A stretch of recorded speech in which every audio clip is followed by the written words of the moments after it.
देशातल्या आणि राज्यातल्या वेगवेगळ्या खेळामधील ज्या क्रीडा संघटना असतात त्यांच्या अध्यक्षावर वेगवेगळ्या परीक्षेमध्ये सारखं प्रश्न विचारले जातात। सध्या अनेक क्रीडा संघटनाच्या अध्यक्षांची नव्याने नियुक्ती झालेली आहे, त्यामुळे वेगवेगळ्या ठिकाणी याच्यावर 100% प्रश्न विचारले जाणार आहेत।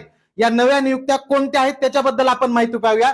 सर्वप्रथम म्हणजे बीसीसीआयच्या अध्यक्षतेपदी मिथुन मन्हास यांची निवड झालेली आहे।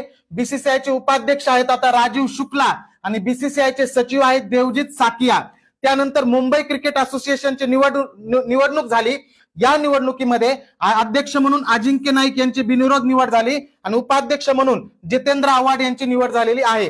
त्यानंतर महाराष्ट्र ऑलिम्पिक संघटना जी आहे त्याची सलग चौथ्यांदा अध्यक्ष म्हणून अजित पवार यांची बिनविरोध निवड झालेली आहे आणि या संघटनेच्या उपाध्यक्षपदी मुरलीधर मोहोळ यांची निवड झालेली आहे। त्याच्यानंतर महाराष्ट्र बॉक्सिंग असोसिएशनच्या निवडणुकीमध्ये अध्यक्ष म्हणून प्रवीण दरेकर यांची नियुक्ती करण्यात आलेली आहे।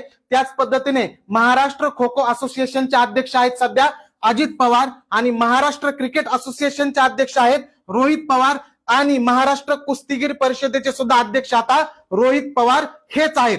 अशा प्रकारे चालू घडामोडीच्या ज्या महत्त्वाच्या अपडेट असतात, दररोजच्या पीडीएफ असतात, हे आपण आपल्या महाराष्ट्र अकॅडमी ऍपवर सर्वांसाठी मोफत उपलब्ध करून देत असतो।